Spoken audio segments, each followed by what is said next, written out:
Hello दोस्तों, नमस्कार। आइए स्टार्ट करते हैं 8 दिसंबर की क्लास। एडिटोरियल जो हम डिस्कस करेंगे उसका टाइटल है नो फेट एकम्प्ली।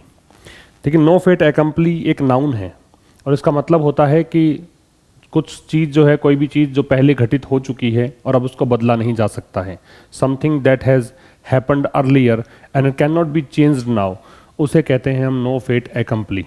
ये नाउन है। इसका मतलब क्या बताया मैंने? कोई चीज़ जो पहले ही घटित हो चुकी है और अब उसको बदला नहीं जा सकता है तो उसे क्या नाम देंगे आप? नो फेट एकम्प्ली का नाम देंगे। किसको लेकर लिखा गया है? The changes proposed in the Lok Sabha in Jammu and Kashmir. तो ये लिखा गया है चेंजेस के ऊपर। चेंजेस कौन से? जो प्रस्तावित हैं, है ना, प्रपोज्ड हैं। कहाँ पर? लोकसभा में। याद रखिए, लोकसभा राज्यसभा इन दोनों से पहले ही दे लगाते हैं, लेकिन पार्लियामेंट से पहले हम दे नहीं लगाते हैं अगर वो जेनरिक है तो। अगर स्पेसिफिक है, हमें दे रखा है पार्लियामेंट इस देश की है, तो हम दे लगाते हैं। ठीक है, जैसे पार्लियामेंट ऑफ इंडिया हमने कहा तो द पार्लियामेंट लगा देंगे, वरना सीधा अगर पार्लियामेंट जेनरिक रेफरेंस में आता है, सामान्य हम बात करते हैं, तो वहाँ पे हम आर्टिकल नहीं लगाते हैं। तो ये लिखा गया है उन बदलावों को लेकर जो बदलाव प्रस्तावित है। यहाँ चेंजेस है वो नाउन है और ये बदलाव जो प्रपोज जो दे रखा है वो एडजेक्टिव है। तो कौन से बदलाव जो प्रस्तावित है? कहाँ पर? लोकसभा में और जम्मू कश्मीर में। ठीक है, तब देखिए बात करेंगे elections in Jammu and Kashmir and restoration of statehood should not be delayed further. एक तो जम्मू कश्मीर में चुनाव, दूसरा वहाँ के राज्य का दर्जा था पहले जम्मू कश्मीर को, तो वो उसका रिस्टोरेशन, उसकी पुनर्बहाली, ये दोनों चीज़ें शुड नॉट बी डिलेड, इनमें देरी नहीं की जानी चाहिए। पैसिव है, फर्दर मतलब आगे। एक होता है फर्दर, एक होता है फार्दर। फार्दर जो होता है वो दूर के लिए यूज करते हैं, फर्दर है वो आगे के लिए यूज करते हैं। तो इनमें आगे देरी नहीं होनी चाहिए। दो काम बताए हैं, एक तो वहां पे चुनाव होने में देरी नहीं होनी चाहिए, दूसरा उसका स्टेटहुड का दर्जा वापस से इसको दिया जाए, इस चीज में देरी नहीं होनी चाहिए। ठीक है, ये पैसिव है। मॉडल का जब भी पैसिव आप बनाते हो तो बी के साथ थर्ड फॉर्म लगाई जाती है। जब भी आपको मॉडल का पैसिव बनाना हो तो क्या करना है? बी के साथ थर्ड फॉर्म लगानी है। आ रही बात समझ में? तो ये तो हो गया कि हम किसके बारे में डिस्कस करने वाले हैं। अब दे रखा देखिए, it has been more than 5.5 years। तो कह रहा 5.5 साल ज़्यादा टाइम हो गया है। इट हैज़ बीन, ये हो गया है, इट की वर्ब है वो हैज़ बीन है। ठीक है, कितना समय? मोर देन मतलब इससे भी अधिक, ये डिग्री कंपैरेटिव है। 5.5 years मतलब 5.5 साल से ज़्यादा वक्त गुजर गया है। Since an elected government collapsed, कब? ये 5.5 साल कब से काउंट कर रहा है? जब एक चुनी हुई सरकार जो है कोलैप्स हुई। कोलैप्स का मतलब होता है गिरना, धराशायी होना, फॉल होना। ठीक है, and governors rule was imposed, और गवर्नर के रूल को इम्पोज किया गया। इम्पोज का मतलब होता है फॉइस्ट। इसको हम और क्या कह सकते हैं? इम्पोज को हम फोर्स भी कह सकते हैं, थोपना। तो जब राज्यपाल का शासन थोपा गया जम्मू कश्मीर में, अमिडस्ट का मतलब होता है इस बीच। किस बीच? The suspension of the elected assembly. Suspension का मतलब होता है एडजर्नमेंट, स्थगन कह सकते हो, पोस्टपोनमेंट कह सकते हो। पोस्टपोनमेंट कहा जा सकता है या एडजर्नमेंट कहा जा सकता है। Adjournment, ADJOURNMENT। तो वहां की जो इलेक्टेड असेंबली थी, चुनी हुई जो सभा थी, उसके स्थगन के बीच ये ऐसा किया गया। और आगे दे रखा हाइफन लगा के, a step that heralded dramatic changes in the erstwhile state. Herald का मतलब होता है इंडिकेट करना, संकेत देना, हिंट करना। ड्रामेटिक का मतलब होता है नाटकीय। चेंजेस मतलब बदलाव। अर्स्टवाइल का मतलब फॉर्मर, पहले के, भूतपूर्व। स्टेट का मतलब राज्य। फिर समझिए, 5.5 साल से अधिक वक्त हो गया है जब चुनी हुई सरकार वहां पे गिर गई थी और गवर्नर का शासन वहां लगा दिया गया था। कहां पर? जम्मू कश्मीर में। किस बीच? इलेक्टेड असेंबली के सस्पेंशन के बीच। वहां पे जो इलेक्टेड असेंबली थी, चुनी हुई सभा थी, विधानसभा थी, उसको भंग करने के बीच। ये एक ऐसा स्टेप था जिसने, ये दैट जो आ रहा है वो इस स्टेप के लिए आता है, रिलेटिव प्रोनाउन, तो स्टेप की वर्ब हेरल्डेड है, जिसने संकेत दिया एक नाटकीय बदलाव का। यहाँ पे चेंजेस है वो नाउन है और ड्रामेटिक है वो एडजेक्टिव है। तो नाटकीय बदलावों का संकेत दिया, है ना। कहाँ पे? भूतपूर्व राज्य में, मतलब जम्मू कश्मीर में। ये तो था पहले स्लाइड में, इसका स्क्रीनशॉट आप ले सकते हैं। जो भी मैं पढ़ा रहा हूं इसका PDF और वर्ड लिस्ट आपको मिल जाएगी टेलीग्राम चैनल से, वहां से आप कलेक्ट कर सकते हैं। ठीक है, एक अपना RAS मेंस को लेकर एक कोर्स भी चल रहा है जिसमें 37 क्लासेस हो चुकी हैं। आज क्लास नंबर 38 है। मंडे टू फ्राइडे वो क्लासेस चलती हैं। आप चाहें तो मंडे टू सैटरडे क्लासेस चलती हैं। आप चाहें तो उसको 5:30 बजे लाइव वहाँ पे जुड़ सकते हैं क्लास में, और आप चाहें तो इनको रिकॉर्डेड फॉर्म में भी देख सकते हैं। ठीक है, ये क्लासेस बहुत उपयोगी है उन बच्चों के लिए जो आरएएस मेंस देंगे, या उन बच्चों के लिए जिन्होंने आरएएस की तैयारी करना स्टार्ट किया है, या किसी भी स्टेट पीसीएस की तैयारी करते हैं, या किसी ऐसे परीक्षा की तैयारी करते हैं जहाँ पे ट्रांसलेशन पूछते हैं, जहाँ पे कॉम्प्रिहेंशन मतलब कंपोजिशन सेक्शन पूछते हैं, लेटर राइटिंग, रिपोर्ट राइटिंग, या इलेबोरेशन, या प्रेसी राइटिंग, या फिर उन बच्चों के लिए जिनको ग्रामर मतलब ग्रामर में 6 टॉपिक्स जो आरएएस में आते हैं वो हम डिस्कस करेंगे यहाँ पे। तो ये सब आप यहाँ पे कनेक्ट होकर देख सकते हैं। कुछ डेमो वीडियोस भी उपलब्ध हैं, वो देखकर आप वहाँ पे कोर्स बाई कर सकते हैं। आगे देखिए क्या कह रहा है, सब्सिक्वेंटली। सब्सिक्वेंटली का मतलब होता है आफ्टरवर्ड्स। सब्सिक्वेंटली का मतलब क्या है, afterwards. Article 370 that provided for special status. अब इसके बाद ये हुआ कि जो आर्टिकल 370 है जिसने स्पेशल स्टेटस दे रखा था, प्रोवाइड फॉर का मतलब होता है कोई भी कानून अगर कोई चीज़ को प्रोवाइड फॉर करता है इसका मतलब उसके कारण वो संभव हुआ है। तो ये जो स्पेशल स्टेटस मिला हुआ था इस राज्य को, वो किसके कारण मिला हुआ था, आर्टिकल 370 के कारण। फॉर द अर्स्टवाइल स्टेट, किसके लिए, भूतपूर्व राज्य के लिए, वॉज रिमूव्ड। अब इस आर्टिकल को हटा दिया गया, ये पैसिव हो गया। और पैसिव भी किसका है, पास्ट इंडेफिनिट का पैसिव है।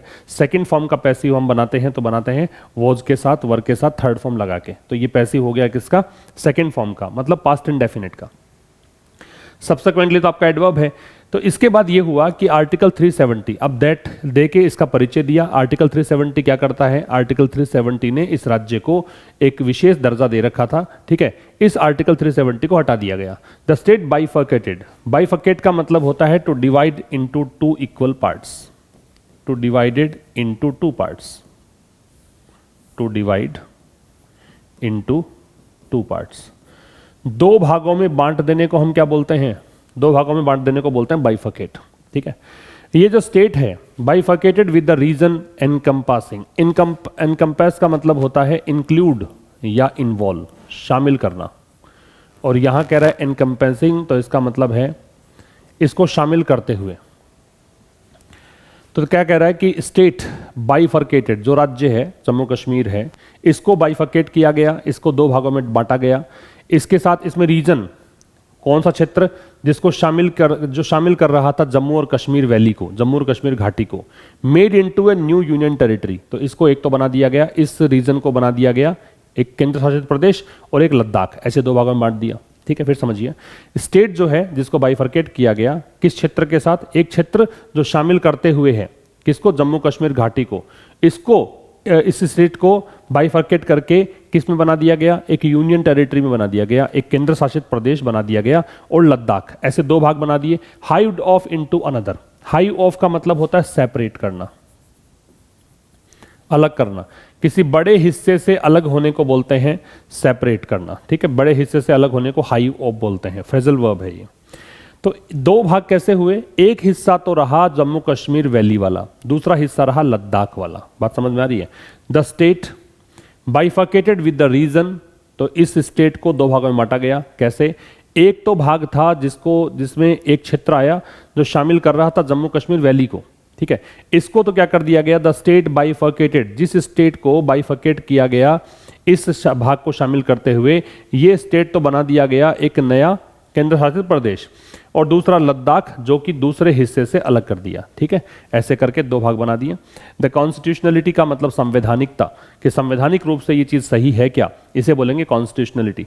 तो संवैधानिकता जो है इन चेंजेस की, इज स्टिल, स्टिल का काफी बार बता चुका पहले भी मैं, इसका मतलब होता है इवन नाउ। ये एक एडवर्ब होता है, ये एक एडवर्ब होता है, इसका मतलब होता है इवन नाउ। तो संवैधानिकता जो है इन बदलावों की वो अभी भी अंडर क्वेश्चन है। अंडर क्वेश्चन का मतलब अभी भी ये प्रश्नवाचक चिन्ह इस पे लगा हुआ है, संदेह के घेरे में है। ठीक है, ये जो बदलाव किए गए थे या संवैधानिक थे क्या, ये अभी भी पता नहीं चला है पूरी तरीके से। And the supreme court has reserved इस वर्डिक्ट ऑन इट। वर्डिक्ट का मतलब होता है जजमेंट, और सुप्रीम कोर्ट ने इस पर अपना जो डिसीजन है वो अभी भी सुरक्षित रखा है, अभी तक डिसीजन दिया नहीं है। वर्डिक्ट क्या होता है, जजमेंट। सुप्रीम कोर्ट से पहले दय लगेगा। तो समझो क्या कह रहा है, कॉन्स्टिट्यूशनलिटी जो है वो नाउन है, दय है वो डिटर्मिनर है। ठीक है, कॉन्स्टिट्यूशनलिटी की वर्ब है वो इज है, स्टिल है वो एडवर्ब हो गया, अंडर क्वेश्चन है तो अंडर प्रीपोजिशन है, ये आपका ऑब्जेक्ट है अंडर का, क्वेश्चन नाउन है। तो कह रहा है संवैधानिकता जो है इन बदलावों के अभी भी वो अंडर क्वेश्चन है, इस पर क्वेश्चन मार्क लगा हुआ है। और सुप्रीम कोर्ट जो है, सुप्रीम कोर्ट की वर्ब हैज रिजर्व्ड है, has helping verb, reserved man verb, it's है वो पजेसिव एडजेक्टिव है सुप्रीम कोर्ट का, वर्डिक्ट नाउन है, ऑन प्रपोजिशन है, ये इसका ऑब्जेक्ट है, ये प्रोनाउन है, ठीक है। ऑब्जेक्ट नाउन या प्रोनाउन ही होते हैं, तो इट यहाँ पे प्रोनाउन है। और सुप्रीम कोर्ट ने अपना डिसीजन जो है वो सुरक्षित रखा है, इसका स्क्रीनशॉट लीजिए। फिर कह रहा है but this has not deterred, deterred का मतलब होता है डिस्करेज करना, या फिर आप इसे कहेंगे डिस्यूएड करना, एक प्रकार से हतोत्साहित करना या रोकना। लेकिन इस चीज ने रोका नहीं है, किसको? यूनियन गवर्नमेंट को। किस चीज से रोकने के लिए? फ्रॉम लगता है। मैंने पहले भी शायद कल परसों में बताया था आपको, एक वर्ड जैसे बार है, एक डी बार है, एक प्रिवेंट है, एक ये वाला जैसे डिटर आ गया, इसके अलावा स्टॉप कर सकते हो, प्रिक्लूड कर सकते हो,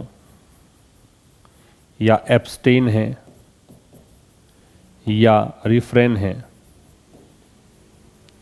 इन सब का मतलब रोकना है, और इन सब के साथ ही क्या लगता है?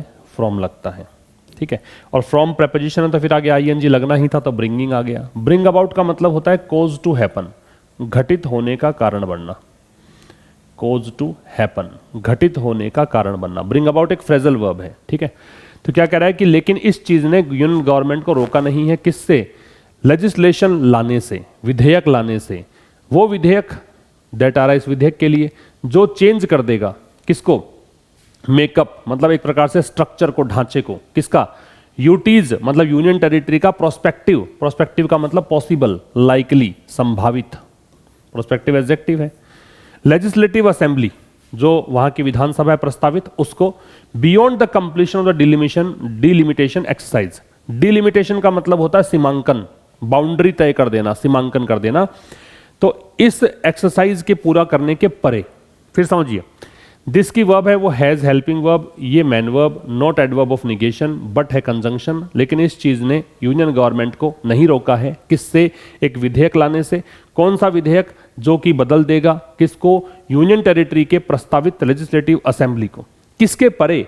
जो डिलिमिटेशन एक्सरसाइज है, सीमांकन की प्रक्रिया है, उसके खत्म होने के परे। ये तो होगा ही होगा, इसके अलावा ये भी हो जाएगा, ये मतलब है, ठीक है। ऑन वेंसडे, जब हम पर्टिकुलर डे की बात करते हैं तो ऑन लगता है, पर्टिकुलर मंथ की बात करते हैं तो इन लगता है, पर्टिकुलर ईयर की बात करते हैं तो इन लगता है। मंथ और ईयर से पहले इन, डे और डेट से पहले ऑन, ठीक है। वेंसडे को क्या हुआ? लोकसभा, देखिए लोकसभा पहले दे लग गया। लोकसभा ने पारित किया, पास किया, क्या? लोकसभा की वर्ब हो गई past. Jammu Kashmir reorganisation bill 2023, तो ये एक बिल पास कर दिया। जम्मू कश्मीर का पुनर्गठन, एक संशोधन बिल पास कर दिया 2023 वाला। और Jammu and Kashmir reservation bill, और यहाँ का आरक्षण बिल भी पास कर दिया, ठीक है। तो आप देख रहे हैं बिल के नाम से पहले या एक्ट के नाम से पहले द हम लगाते हैं। जो भी एक्ट होता है या बिल होता है उससे पहले द लगाते हैं, तो यहाँ भी द है और यहाँ भी द है। फिर समझो, वेंसडे को लोकसभा ने एक तो ये वाला बिल पास किया और एक ये वाला बिल पास किया, ठीक है। इसमें तो कुछ खास है ही नहीं, पास्ट इंडेफिनिट दे रखा, सीधा सीधा पास किया, सेकंड फॉर्म दे रखी है, इसका स्क्रीनशॉट ले सकते हैं आप। फिर कह रहा है these bills do not necessarily bring about any significant change. अब कह रहा है कि ये जो बिल्स हैं, दीज यहाँ डेमोन्स्ट्रेटिव एडजेक्टिव है क्योंकि आगे नाउन दे रखा है। अगर आगे नाउन नहीं होता तो इसी को हम बोलते हैं डेमोन्स्ट्रेटिव प्रोनाउन। तो ये जो बिल्स हैं वो आवश्यक रूप से कोई भी महत्वपूर्ण बदलाव नहीं लाते हैं। सिग्निफिकेंट का मतलब होता है महत्वपूर्ण, वाइटल कह सकते हो, इंपॉर्टेंट कह सकते हो। तो ये जो बिल्स है ये आवश्यक रूप से ऐसा नहीं है कि इससे कोई बदलाव आएगा ही, इससे कोई बदलाव भी नहीं आने वाला, जरूरी नहीं है कि कोई बदलाव आएगा। ब्रिंग अबाउट का मतलब बताया, cause to happen. The first increases, जो पहला बिल है वो क्या करेगा? उसमें बढ़ जाएगी। फर्स्ट की, ये फर्स्ट जो है वो पहले बिल के लिए है, इसकी वर्ब इंक्रीजेज है। ये जो total number of assembly seats है, विधानसभा में जो सीट्स है पहले 107 थी, अब 114 हो जाएगी, एक तो ये बदलाव आएगा।